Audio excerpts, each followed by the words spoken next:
हाँ, तो हम आज की क्लास शुरू करते हैं और देखते हैं कि क्या पढ़ाना है। और कल तो हम लोग दशमलव वाले क्वेश्चंस पढ़ रहे थे, बहुत इजी वे में सीख रहे थे चीज़ों को आगे प्रोसेस में। लेकिन अभी मुझे ऐसे लग रहा है कि मैं जब पढ़ा रही हूँ आपको तो मुझे ऐसा लग रहा है पीछे जो टॉपिक्स पढ़ा दिए हैं उस पर बात नहीं की है अब बार बार।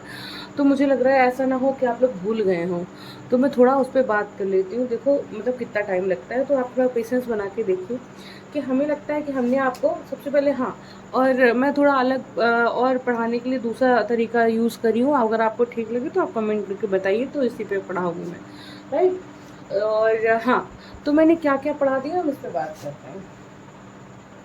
हमें लगता है सबसे पहले हमने आपको ये बताया कि 1/2 और 1/3 में कौन बड़ा है।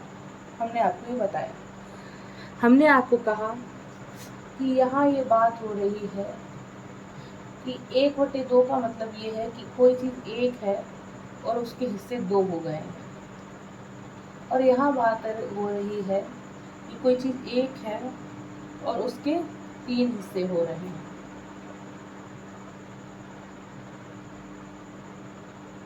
ठीक है, कोई चीज़ एक थी, 2 हिस्से हो रहे थे, कोई चीज़ एक है, उसके 3 हिस्से हो रहे हैं। हमने आपको इसमें बड़ा छोटा बताया था इस तरीके से। तो आप ये बताइए कि कौन से टुकड़े बड़े हैं। इसके टुकड़े बड़े हैं, तो यानी कि 1/2 बड़ा है। हमने आपको ये बताने की कोशिश करी थी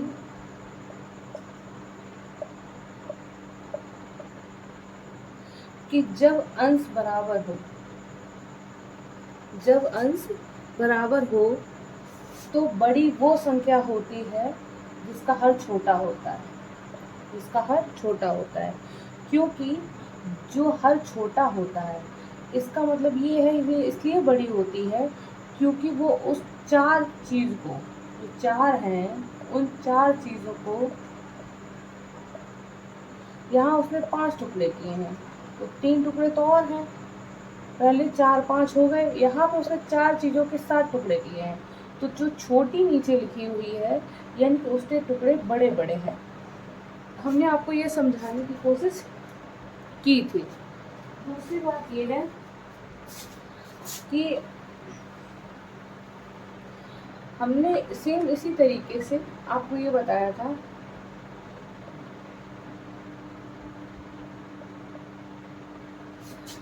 कि जब अंश अलग अलग हैं, जब अंश अलग अलग है, हर समान है, तो बड़ी वो होगी जिसका अंश बड़ा है। जब जब अंश समान था तो बड़ी वो है जिसका हर छोटा है। ठीक है, जब हर समान है तो बड़ी वो है जिसका अंश बड़ा है। क्यों? 3/5 का मतलब 3 में से इसमें किसी ने 3 के चीज, कोई चीज 3 थी और उसके 5 हिस्से कर दिए, 1 2 3 4 5 हो गए। ठीक है, और यहाँ पे कोई चीज 4 थी और उसके हिस्से 5 कर दिए, तो यही तो बड़ी हुई। यहाँ बड़े टुकड़े हो गए इसके, 3 तो पूरे पूरे हैं और 1 का आधा, यहाँ 1 पूरा है, 2 के आधे। आपको बात समझ में आ रही है? तो हम आपको ये बताने की कोशिश कर रहे हैं कि जब अंश बराबर होता है तो बड़ी वो संख्या होती है जिसका हर छोटा है, तो छोटी कौन सी होगी? जिसका हर बड़ा होगा। हम पुरानी चीज़ें रिकॉल कर रहे हैं, राइट। जब हर समान होता है तो बड़ी वो संख्या होती है जिसका अंश बड़ा है और छोटी वो होती है जिसका अंश छोटा है। एक तो हमने आपको ये बात बताई थी। यहाँ पर ही मुझे एक चीज़ और बतानी थी जो शायद हमने उस वक्त नहीं बताई है और बताना ही है, तो अभी बताते हैं। हाँ, अब ठीक है, हम इस पर बात कर लेते हैं। हमने अभी आपको ये बताया कि कौन सी बड़ी है कौन सी छोटी है, आपने ये समझ लिया। अब हम ये कहें कि 1/2 जो लिखा है, 2 का ये इसका मतलब क्या है? हमने आपको बहुत अच्छे से बताया है, इस लाइन का मतलब ही होता है भाग। क्या होता है? भाग। इसको इस तरीके से भी डिनोट हम लोग कर लेते हैं। ठीक है, तो भाग इस लाइन का मतलब है भाग, यानी कि 2 का भाग हम 1 में देंगे। किस में देंगे? 1 में। हम 2 का भाग 1 में देंगे। क्या 1 में भाग चला जाएगा 2 का? नहीं जाएगा, क्योंकि ये छोटा है, ये छोटा है, तो इसको बड़ा बनाएंगे। क्या करेंगे हम? बड़ा बनाएंगे। एक को किस तरह बड़ा बनाया जा सकता है? ज़ीरो लगाकर। किस तरह बड़ा बनाया जा सकता है? ज़ीरो लगाकर। और हम जब किसी संख्या में ज़ीरो लगाते हैं तो हम अपने मन से दशमलव यहाँ लगाते हैं। तो 2 पंचे 10, नीचे कुछ नहीं बचा, ज़ीरो बचा। तो यहाँ पे कितना आया? 0.5। यहाँ पे लिखा है 3/4। हमने आपको दशमलव सिखाया हुआ है, हमने आपको कल दशमलव बताया हुआ है, लेकिन भाग में हमने शायद अभी तक ये आपको नहीं बताया है कि अगर कोई संख्या इस तरह लिखी हुई है तो उसको भाग से दशमलव में कैसे चेंज करना है। किसी भिन्न को, ये भिन्न थी, ये क्या थी? भिन्न। भिन्न को आपने दशमलव में कैसे बदला? तो भिन्न को दशमलव में बदलने का तरीका ये है, जो नीचे लिखा होता है उसका ऊपर में भाग जाता है, और हम मैक्सिमम 2 अंक तक दशमलव निकालते हैं। दशमलव के 2 अंक तक हम आंसर निकालते हैं। अब यहाँ कह दो एक ही अंक है, 2 अंक कैसे? 2 तो अंक है ही नहीं। तो आप यहाँ पे देखो, 1 अंक के बाद यहाँ 0 हो गया। अगर यहाँ कुछ एक बच जाता, शेष बच जाता, तो हम फिर से यहाँ 0 बढ़ाते और यहाँ दशमलव तो पहले से लगा है, फिर से करते। और अगर आपको फिर भी यहाँ 2 अंक चाहिए कि 2 अंक बाद दशमलव, कोई प्रश्न ऐसा लिखा है कि दशमलव के 2 अंकों तक हमें जवाब चाहिए, लेकिन जवाब केवल आ रहा है 1/2 का 0.5, लेकिन उसने प्रश्न में कहा है कि हमें दशमलव के 2 अंक तक चाहिए, तो हम इधर बाहर की तरफ एक 0 लगा देंगे, क्योंकि इस 0 का जब तक दशमलव लगा है तब तक इस 0 का कोई मतलब नहीं है। तो आंसर हमारा दशमलव, जब पूरी चला जाए भाग तो अपने मन से 0 लगा देंगे, नहीं तो भाग नहीं जाता है तो हम आगे सवाल सॉल्व करेंगे। ठीक है, अगली बात हो रही है कि 3/4 है, इसको भिन्न है, इसको दशमलव रूप में बदलना है। तो हमें जो दशमलव रूप बदलने का मतलब हम डायरेक्ट बताएंगे, लेकिन आप समझ लो, जो नीचे लिखा होता है उसका भाग देते हैं ऊपर लिखे होने में। अब भाग जाएगा नहीं, क्योंकि 4 बड़ा है, 3 छोटा है, तो हम इसे बड़ा कर देंगे। बड़ा करने का सेंस है, जब 0 लगाएंगे तो यहाँ पे हम दशमलव लगा देंगे। अब 4 सत्ते 28। अब क्या करेंगे? 0 में से 8 जाएगा नहीं, यहाँ से लेंगे 10, 10 में से 8 गई 2, यहाँ 2 में से 2 गई 0। अब दशमलव के 2 अंकों तक दशमलव निकालना है, और तो अभी 2 शेष नहीं बचा, हम आगे कर देंगे सवाल। अब 4 का भाग 2 में देंगे, दे नहीं पाएंगे क्योंकि 2 छोटा है, तो हम एक 0 लगाएंगे, बड़ा कर देंगे। और हम जब 0 लगाएंगे तो ऊपर दशमलव लगाएंगे। अब एक दशमलव पहले से बना हुआ है, दशमलव पहले से लगा हुआ है, तो जब पहले से दशमलव लगा होता है तो दोबारा दशमलव नहीं लगाते हैं, हम अपने मन से ऐसे ही 0 बढ़ा देते हैं। तो 4 पंचे 20। तो यानी कि 3/4 का दशमलव रूप कितना आया? 0.75। कुछ आपको बात समझ में आ रही? ये हम क्यों इस तरह बता रहे हैं? ये आपको किस लिए नीडेड है, हम बता रहे हैं, इस पे आगे बताते हैं।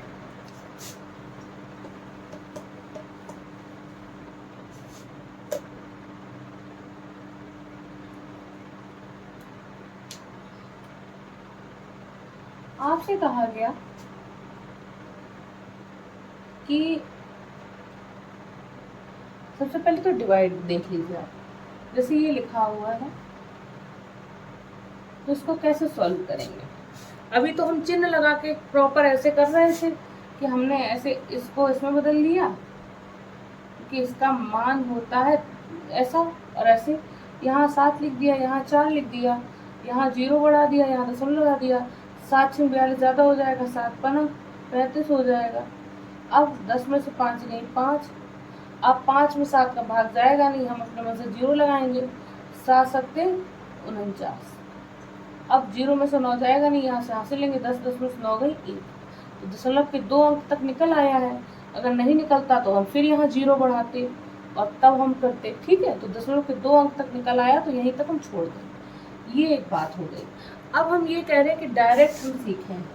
डायरेक्ट सीखने का मतलब समझो, 4/7 को हम डायरेक्ट करते हैं। ये सब हम ये भाग देने का ड्रामा ना करें। डायरेक्ट हम, क्योंकि कंपटीशन की प्रिपरेशन कर रहे हैं, तो हमें डायरेक्ट पता होना चाहिए कि हम कैसे करेंगे चीज़ें। तो कैसे करेंगे चीजें? ओ गॉड, ये क्या हो रहा है?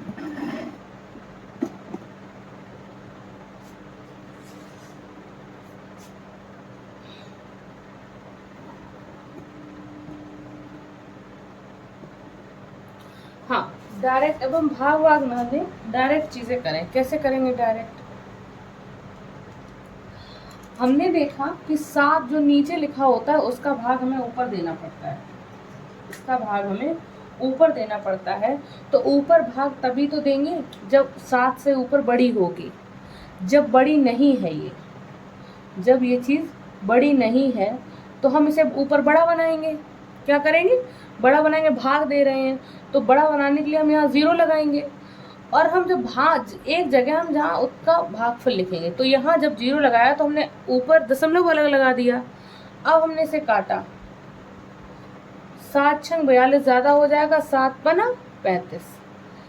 40 का 7 बना 35 बार गया, यानी 40 में से 35 गए, कितना बचा? 5 बचा। यहाँ पे 7 बना 35, यानी पूरा 7 का 5 बार भाग गया, तो यहाँ पे दशमलव और 5, और यहाँ बचा कितना? 5 बचा। 7 का भाग 5 में नहीं जाएगा। अब कितना बचा? यहाँ नीचे तो 7 ही है, अभी भी 7 ही तो काट रहा है 35 को। तो 35 में से अभी 40 में से 35 गया, 5 बचा। अब वो जो 5 है वो उसे भी तो 7 ही काटेगा, और जो है 5 छोटा है, तो 5 को हम बड़ा करेंगे। बड़ा करेंगे तो दशमलव लगाएंगे। दशमलव ऑलरेडी है, जब दशमलव पहले से होता है तो दोबारा नहीं लगाते हैं। अब 7 का भाग देंगे 50, 7 सत्ते 49। यहाँ कितना बच गया? 1 बच गया। 50 में से 49 गए, लेकिन उस 1 का कोई सेंस नहीं है, क्योंकि हम दशमलव के 2 अंक तक हम अपना आंसर निकाल चुके हैं। तो अगर ये कहे कि 4/7 को दशमलव के रूप में बदलो, तो 0.57। अगर उसने ये कह दिया होता कि 3 अंकों तक बदलो, दशमलव के 3 अंकों तक, तो दशमलव के 3 अंकों तक कैसे बदलते? कि यहाँ पे हमने 7 सत्ते 49 कर दिया, 1 बचा। कितना बचा? 1। अब 50 में से ही तो 1 बचा है, और उसी में 7 से भाग दे रहे थे, तो 1 में हम 7 का भाग देंगे, तो 1 छोटा है 7 से, हम 1 को बड़ा बनाएंगे, 0 लगा देंगे। दशमलव ऑलरेडी है, तो 7 एकम 7। तो अब यहाँ पे कितना आ गया? 7। यहाँ पे 3 बचा। तो अगर 3 अंक तक पूछा जाए तो 4/7 का जो वैल्यू होगा वो 0.571 होगा। आपको थोड़ी बहुत बातें समझ में आ रही हैं जो हम बता रहे हैं।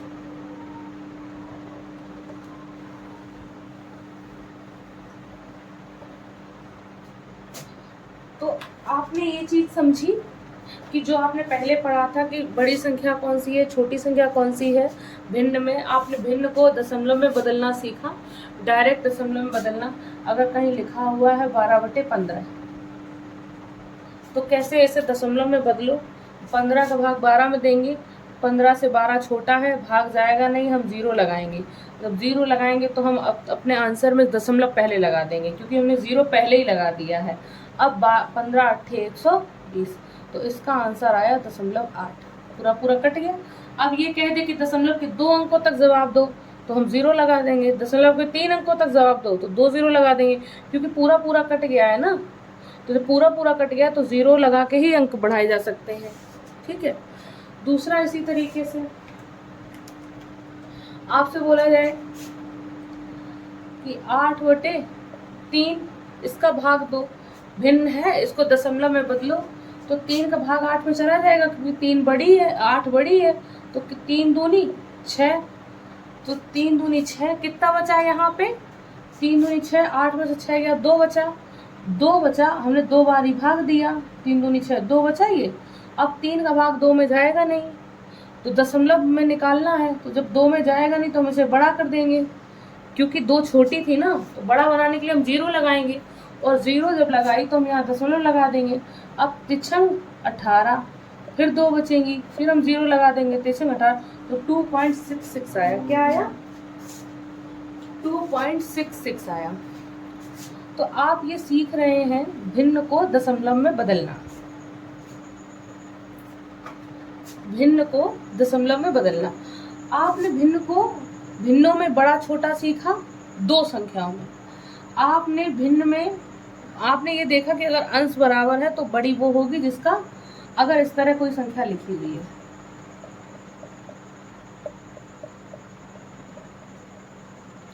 और आपसे कहा गया कि आरोही क्रम लिखो। क्या लिखो?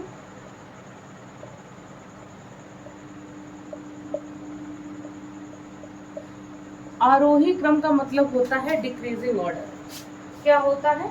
Decreasing order. एक आरोही क्रम होता है, एक अवरोही क्रम होता है। हम पहले हमेशा कंफ्यूज होते थे कि आरोही में पहले बड़ा लिखा जाएगा कि अवरोही में पहले बड़ा लिखा जाएगा। तो हमने अपना तरीका ये सोचा था, अब मुझे कंफ्यूजन नहीं होती कि अवरोही में 1 2 3 4 अक्षर हैं। अवरोही में कितने अक्षर हैं? 4। और आरोही में कितने हैं? 1 2 3। आरोही में 3 अक्षर हैं। तो इसमें 3 है, इसमें 4 है। जिसमें कम अक्षर है उसमें पहले कम लिखा जाएगा, जिसमें ज़्यादा अक्षर है उसमें पहले ज़्यादा लिखा जाएगा। यानी कि कम लिखा जाएगा तो उसका मतलब है कि कम, फिर उससे बड़ा, फिर उससे बड़ा। यानी कि आरोही का मतलब क्या है? Increasing order. और अवरोही का मतलब क्या है? Decreasing order. यानी पहले बड़ा, फिर छोटा, फिर छोटा, फिर छोटा। तो इन्होंने कहा कि इसको आरोही क्रम में लिखो, तो पहले के छोटा लिखेंगे। अब जब अंश बराबर है तो छोटा कौन सा होगा? जिसका हर बड़ा है। ठीक है, अब इसको निकाल दो। अब इन 3 में कौन सा छोटा होगा? जिसका हर बड़ा होगा। फिर कौन सा छोटा होगा? इन दोनों में 1/3 और 1/3, फिर 1/2। तो सबसे बड़ा 1/2 हो गया। अब इसको कहो आरोही क्रम, अवरोही क्रम में लिखो, तो आरोही में लिख दिया। इसे ही हम पलट के इधर लिख देते हैं 1/2, 1/3, 1/5, 1/7। तो देख लो ये अवरोही क्रम हो गया। अगर हम कोई क्रम निकाल लें तो दूसरा क्रम निकालने के लिए हम पलट देते हैं। क्या कर देते हैं? हम पलट देते हैं संख्याओं को। ये आपने सीखा भिन्नों में। अगर आपका अंश में समान संख्या है, अंश में समान है, तो हर में बड़ी वो होगी जिसका हर छोटा होगा और छोटी वो होगी जिसका हर बड़ा होगा। अगर हर समान है तो बड़ी वो होगी जिसका अंश बड़ा होगा। ये हो गया। आपने भिन्न को दशमलव में बदलना सीखा। अब आप भिन्न को प्रतिशत में बदलना सीखो। भिन्न को प्रतिशत में बदलने का, भिन्न को बदलो चाहे किसी संख्या को बदलो, प्रतिशत में बदलो। प्रतिशत में बदलने का मतलब ये है प्रतिशत का चिन्ह आ जाए। प्रतिशत में बदलने का क्या मतलब है? भाई 3/4 है, भिन्न है, उसको प्रतिशत में बदलो का मतलब प्रतिशत का चिन्ह आ जाए। और प्रतिशत का चिन्ह कैसे आएगा? जब हम उसमें कितने गुणा कर देंगे? 100 का गुणा कर देंगे। क्योंकि प्रतिशत का चिन्ह, जब हम किसी भी संख्या को प्रतिशत में बदलना हो तो हम उस संख्या में 100 का गुणा करते हैं हमेशा। 100 का गुणा कर दिया हमने तो 4 दूनी 8, कितना बचा? 10 में से 8 गई 2, और 2 यहाँ पे 2 और 0 20 हो गई। 4 पंचे 20, कितना आ गया? 25। और 25 तिया 75। और जब हम किसी भी संख्या में 100 का गुणा करते हैं तो वो संख्या हमेशा प्रतिशत में बदल जाती है। तो यहाँ पे आ जाएगा 75%। अच्छा, चिन्ह क्यों लग जाता है? अब आपने देखा कि 100 की जगह यहाँ पे प्रतिशत लग जाता है।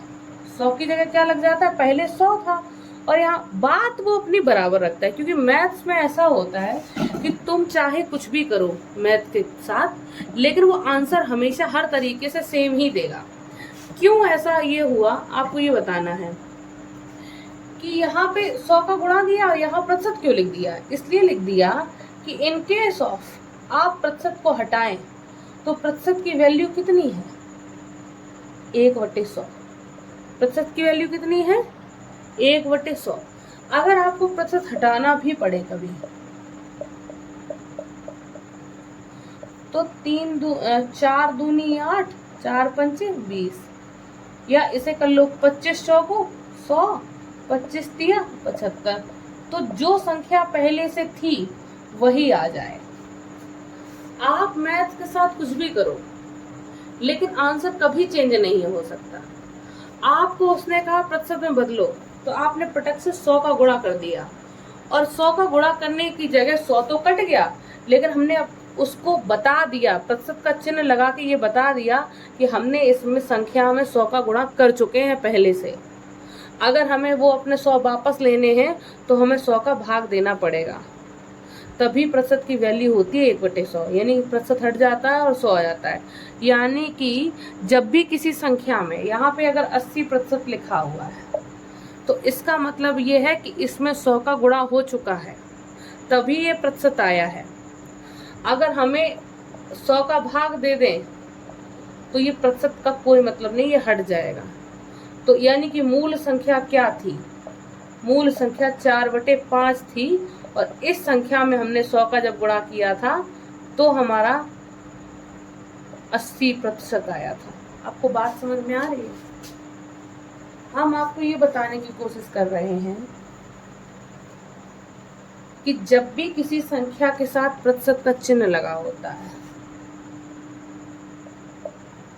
हम इस भिन्न में ही प्रतिशत का चिन्ह लगा दें। मान लो किसी भी संख्या के साथ प्रतिशत का चिन्ह लगा दें, 75 के साथ प्रतिशत का चिन्ह है, 89 के साथ प्रतिशत का चिन्ह है, किसी भी संख्या के साथ अगर प्रतिशत का चिन्ह है, उसका मतलब है कि इस संख्या में ये जो आया है उत्तर, ये जो लिखा है, ये पहले ये नहीं था, ये तब आया है जब इसमें हमने 100 का गुणा कर दिया है, तब आया है।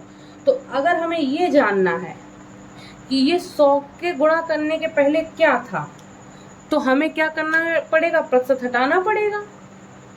आप बात समझो, प्रतिशत को गोली मारो। हमने कहा कि अगर किसी भी संख्या में प्रतिशत लिखा है तो इसका सेंस ये है कि इस संख्या में ऑलरेडी प्रतिशत का 100 का गुणा हो चुका है। अब 100 का गुणा हो गया है, 100 का गुणा हो चुका है, तब ये संख्या आई है। अब हमें अगर ये जाननी है कि ये संख्या पहले से थी क्या, तो जो हमने 100 का गुणा किया था, ये ऑलरेडी इसमें गुणा किया हुआ है, तो हम इस 100 को ले लेंगे। हम अपनी ये जानने के लिए ये वास्तव में कौन सी संख्या थी, उसके लिए हम अपने 100 को वापस ले लेंगे। तो पहले हमने 100 का गुणा किया था, अब हम 100 का भाग दे दें, नीचे लिख दें, तभी तो वापस होगा। भाई अगर हमने 4 में 2 को दे दिया है तो 2 को वापस कैसे लेंगे? हम 2 का भाग दे देंगे, 2 से 2 कट जाएगा, वापस ले लेंगे। तो जब बात ये हो रही है कि इसमें प्रतिशत लगा है, यानी कि इस संख्या में ऑलरेडी 100 है, 100 मतलब गुणा होके आया है। अगर हमसे ये पूछा जाए कि मूल संख्या थी क्या 100 के गुणा के पहले, तो हमें 100 का भाग देना पड़ेगा, और 100 का भाग का मतलब प्रतिशत तुरंत हट जाएगा, क्योंकि प्रतिशत की वैल्यू हुई 1/100 होती है। ये बताता ही ये है, प्रतिशत बताता ही है कि इसमें 100 का मल्टीप्लाई होके ये चीज़ आई है। तो यानी कि पहले जो संख्या थी, देखो 3 से कुछ कट रही है, पहले जो मूल संख्या थी वो 3/400 थी। जब हमने इसमें 100 का गुणा किया तो 3/4 प्रतिशत हो गया। प्रतिशत में बदलने के लिए हम 100 का गुणा कर देंगे। बात आपको समझ में आ रही है? तो भिन्न को अगर हमें प्रतिशत में बदलना हो, या किसी भी संख्या को हमें प्रतिशत में बदलना हो, किसी भी संख्या को हमें प्रतिशत में बदलना हो, भिन्न को हमें प्रतिशत में बदलना हो, तो हम हमेशा 100 का गुणा करते हैं।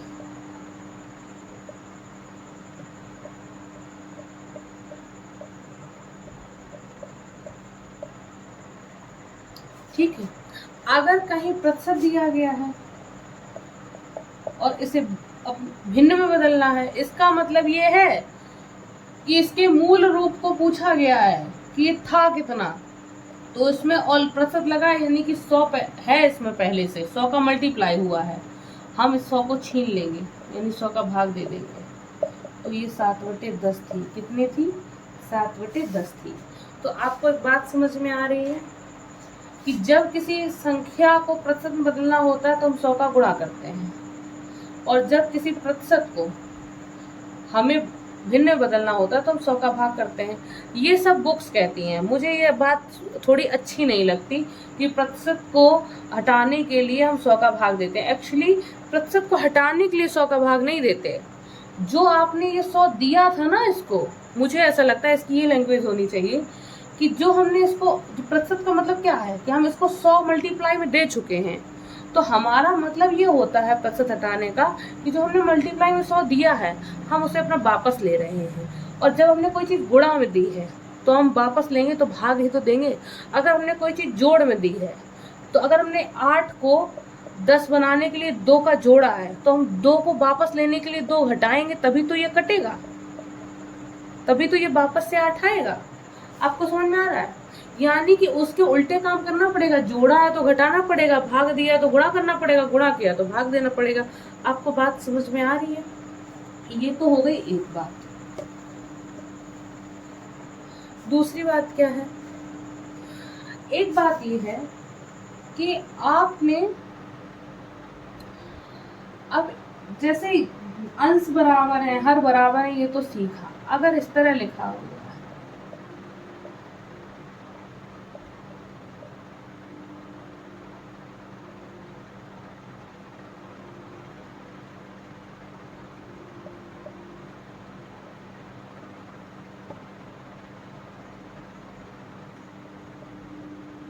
इससे लिखा हुआ है और उसमें पूछा गया है कि बड़ी संख्या बताओ। क्या बताओ? बड़ी संख्या।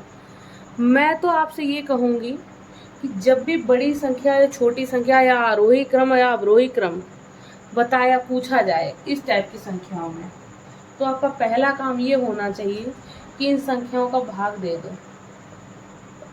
क्योंकि इस बटे का मतलब ये होता है भाग देना। जब भी कभी भी भिन्नों में आपसे बड़ा छोटा पूछा जाए, आपसे कभी भी भिन्नों में आरोही अवरोही पूछा जाए, तो मैं यही कहूँगी कि कंपटीशन की प्रिपरेशन कर रहे हो, आपको सिर्फ भाग देना है।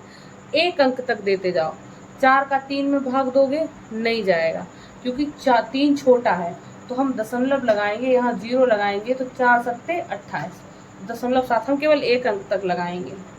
यहाँ पे हम 0 लगाएंगे 50 हो जाएगा, दशमलव यहाँ आ जाएगा, 7 सत्ते 49, 7 आ गया।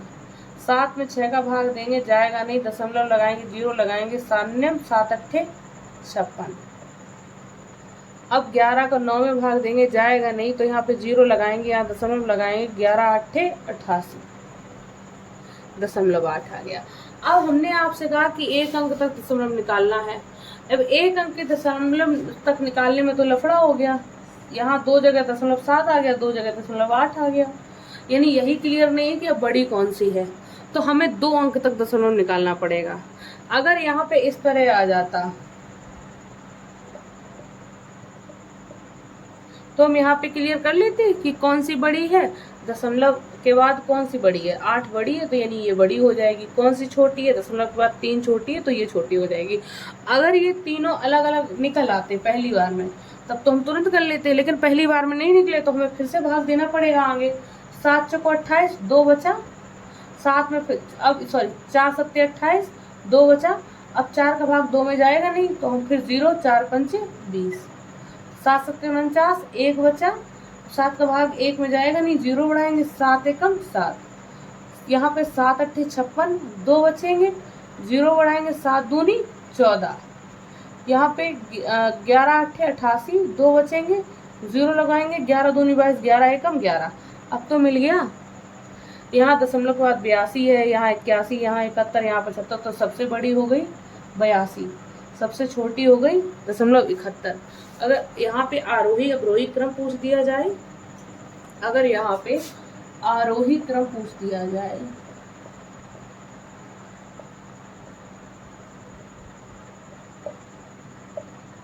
आरोही क्रम का मतलब है 1 2 3, अच्छा यानी कि 3, ये छोटा, पहले छोटा लिखा जाएगा 0.71, फिर 0.75, फिर 0.81, फिर 0.82, पहले छोटा फिर उससे बड़ा, फिर उससे बड़ा, फिर उससे। अगर अवरोही की बात की जाए तो अवरोही के लिए हम क्या करेंगे,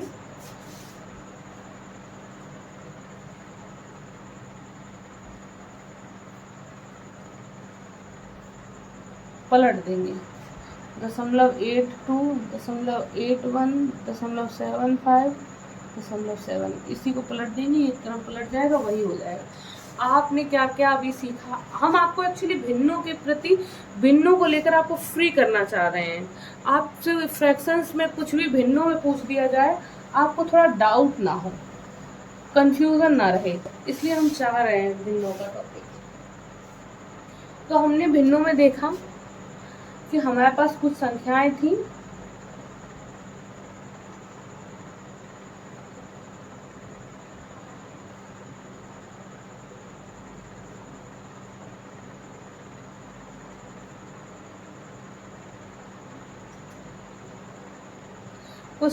थी, हमने आपसे कहा कि इनका अगर बड़ा छोटा पूछा जाए आप भाग दे दो।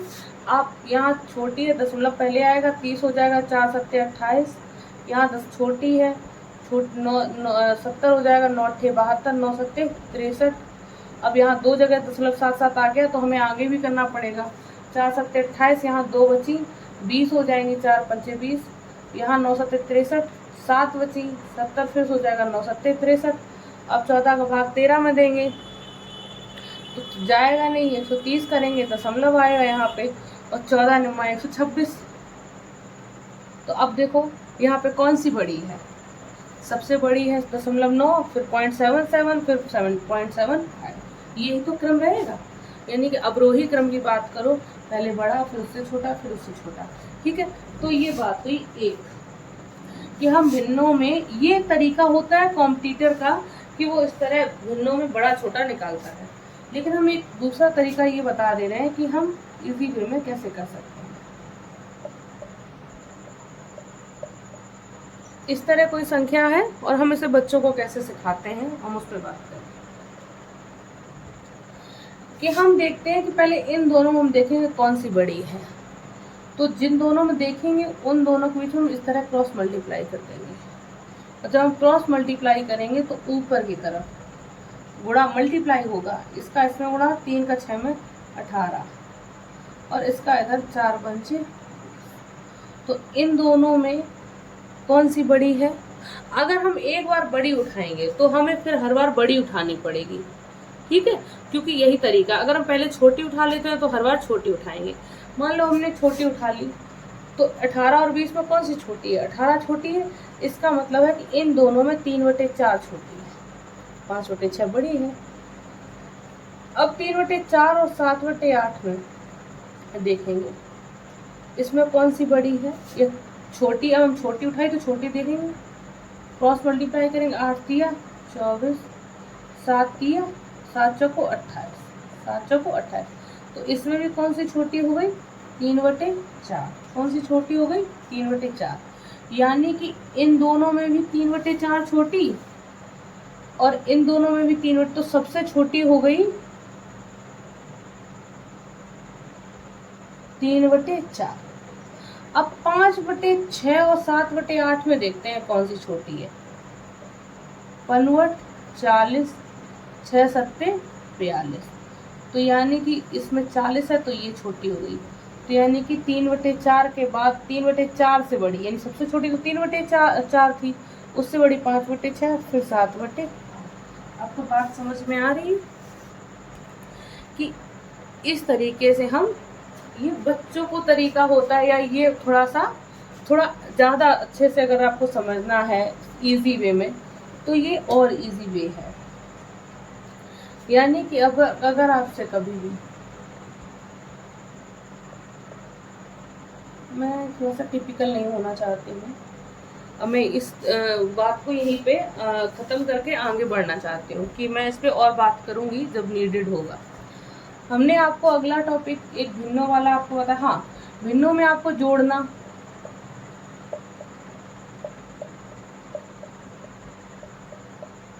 ये हमने आपको बताया। तो आपने इस पे कितना याद है, क्या है, ये आपको बताना है। यहाँ देखेंगे कि हमने आपको ये बताया था, नीचे जो लिखा होता है उसका हम एलसीएम लेते हैं। क्या लेते हैं, एलसीएम। 5, 10, 15। एलसीएम लेने का भी हमने 3 तरीके बताए थे। एक तरीका तो ये है जब हमें तीनों का पहाड़ा पता हो। जब तीनों का पहाड़ा पड़ता है तो हम बड़ी वाली संख्या का ऐसा पहाड़ा पढ़ेंगे, ऐसी कोई संख्या उसमें से देखेंगे जो अन्य के पहाड़े में भी आती हो। 5 के पहाड़े में तो 15 ही आता है, लेकिन 10 के पहाड़े में 15 नहीं आता। तो 15 दूनी 30, 10 तिया 30 और 5 छक्का 30। तो एलसीएम कितना आ गया, 30।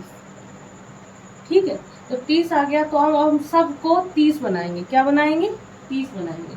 तो 5 को 30 कैसे बनाया जा सकता है, जब हम गुणा कर दें 6 का, जितने गुणा नीचे करेंगे उतने का ही गुणा ऊपर करेंगे। 10 को 3 कैसे करेंगे जब हम गुणा कर देंगे 3 का। 15 को 30 कैसे करेंगे जब हम गुणा कर देंगे 2 का। तो 6 को 24, 6 तियां 18, प्लस का चिन्ह तो प्लस लगा दो, माइनस का चिन्ह तो माइनस लगा दो, 9 दूनी 18। अब इनको जोड़ दो, 18 18 36, 36 और 24 कैसे जोड़ेंगे, 36 और 24 में 36 का 6 और 4 मिलके 10 हो गया, यानी 40, 40 और 2 20, 60/30। अब हमसे कुछ कट रहा होगा, ये शुद्ध भिन्न नहीं है, जब तक कट रही होती 0 से 0 कट गया, 3 दूनी 6, तो कितना आ गया, 2 आ गया आंसर। क्या आ गया, 2 आंसर आ गया। आपको बात समझ में आ रही है? हमने आपको भिन्नों को जोड़ना बताया था, हमने आपको भिन्नों में गुणा करना बताया था।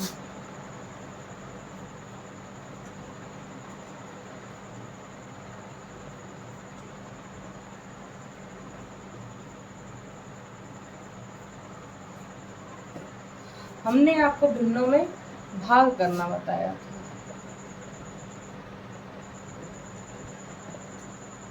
हमने आपसे कहा था कि जब हम भाग करते हैं तो हम चिन्ह भाग का गुणा बदल देते हैं, और जो 5/6 है ये आगे वाली संख्या 6/5 हो जाती है। अब नीचे ऊपर कोई किसी से नहीं कटेगा, तो 4 छंग 24, 5 25, ये आंसर आ गया। आपको हमने गुणा जोड़ करना भिन्न बताया, भाग करना बताया, गुणा करना बताया। हमने आपको ये बताया कि अगर 3/4 किलो मिठाई है, हमने आपको कल परसों ही क्वेश्चन कराया था कि अगर आपके पास 3/4 किलोग्राम मिठाई है और इसे 3 बच्चों में बराबर बांटनी है, 3 बच्चों में, तो हर बच्चे को कितनी मिठाई मिलेगी। अगर 3/4 किलोग्राम मिठाई है और बच्चे हैं टोटल 3, तो इनको कितनी मिठाई मिलेगी, तो 3/4 चीज़ क्या है, 3/4, इसको बांटना है 3 बच्चों में बराबर। तो जब हमें कोई चीज़ बांटनी होती है, चीज़ बांटनी है कितने लोगों में, 3 लोगों में, तो हम भाग देते हैं। तो हमने आपको बताया कि बांटने का मतलब होता है भाग देना, और भाग के चिन्ह का मतलब होता है गुणा, आगे की संख्या पलट जाएगी, 3 से 3 कट जाएगा, 1/4, यानी हर बच्चे को 1/4 किलोग्राम मिठाई मिलेगी। कितना किलोग्राम मिलेगी, 3/4। आपको बात समझ में आ रही है? आ रही होगी। अगली बात ये है कि ये भिन्नों की बात हो रही है। आप ये मत भूल जाना कि प्रतिशत का मतलब क्या है। अगर किसी भी संख्या के साथ प्रतिशत लगा है, इसका मतलब है उसमें ऑलरेडी 100 गुणा में है। अगर ये कह रहा है कि इस प्रतिशत को भिन्न में बदलो या प्रतिशत हटाओ, तो इसका मतलब ये इसको ये जो 100 का गुणा करके आया है ना, ये बता दो कि पहले था कितना। तो हमने पहले गुणा किया था, इसका मतलब भाग दे देंगे। तो पहले 2 तिया 6, 2 पंचे 10, तो पहले जो था 3/5 था। क्या था, 3/5। एक ये बात हो गई। हम दशमलव के बारे में बातें कर रहे थे। हम एक्चुअली आपको ये बता रहे हैं, हाँ, दशमलव में हम संख्याओं को आरोही क्रम अवरोही क्रम। अगर कोई तो आपसे ये कहे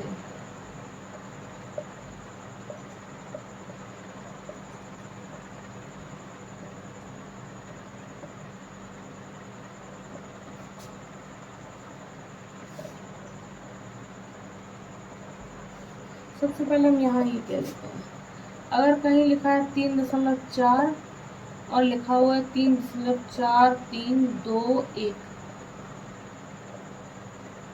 3.5, 3.4321, इस तरह लिखा हुआ है, तो अब आपको ये बताना है कि इसमें कौन सी बड़ी संख्या है, इन दोनों में कौन सी बड़ी संख्या है, आपको ये बताना है।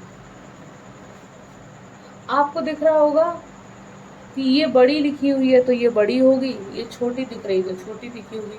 आप अल्टीमेटली ये समझने की कोशिश करो कि दशमलव के बाद यहाँ 4 अंक हैं और यहाँ दशमलव के बाद 1 अंक है। अगर तुम इस बेस पे इसको छोटा बता दो कि यहाँ दशमलव के बाद 1 अंक है, यहाँ दशमलव के बाद 4 अंक है, तो यहाँ हम 3.5 के बाद भी 4 अंक बना लेंगे इजीली।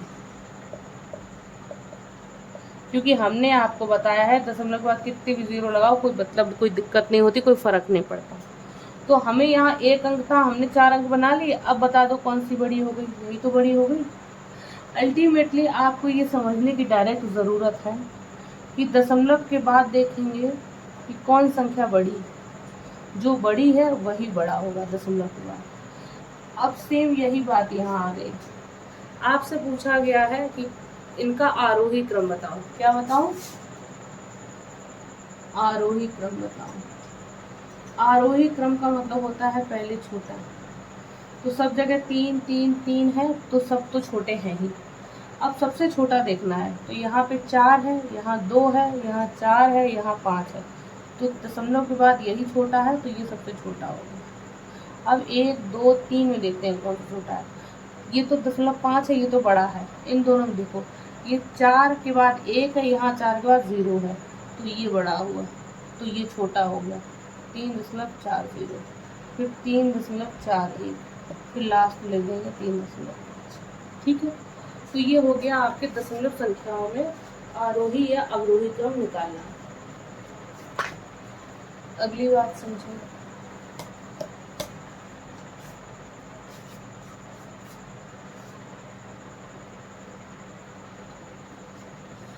हाँ, मुझे लग रहा है कि मैं यहीं पे अपनी बात को ख़त्म करूँ। बस कुछ डिवाइड हैं जो आप मुझे करके बताएंगे दशमलव के 3 अंकों तक या दशमलव के 2 अंकों तक। इनके नीचे आंसर बताएंगे कि दशमलव तक 2 अंकों तक क्या इसके आंसर होगा।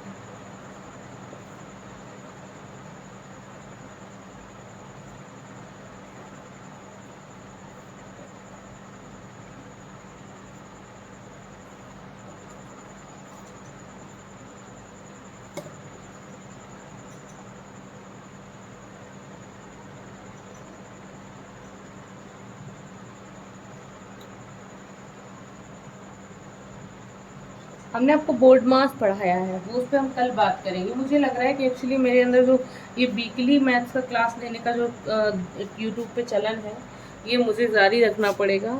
वीकली अगर नहीं भी लेते तो एक दिन हफ्ते में मुझे ऐसा निकालना पड़ेगा जो पूरे 7 दिन 6 दिन 5 दिन पढ़ाया है उसको प्रॉपर मैं कवर कर दूँ उसमें, क्योंकि नहीं तो मैं खुद भी भूल जाती हूँ कि मैंने क्या क्या टॉपिक पढ़ाए हैं। तो जब मुझे सब कुछ आता है तो आप क्यों नहीं भूल जाते होंगे।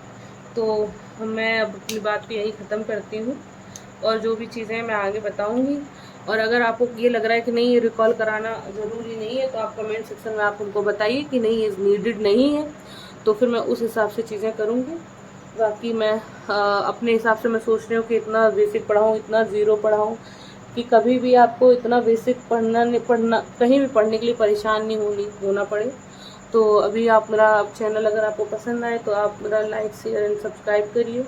और अगर आपको मुझे अप्रिशिएट करना है तो आप अच्छे अच्छे कमेंट करके आप मुझे मोटिवेट कर सकते हैं। बाकी थैंक यू।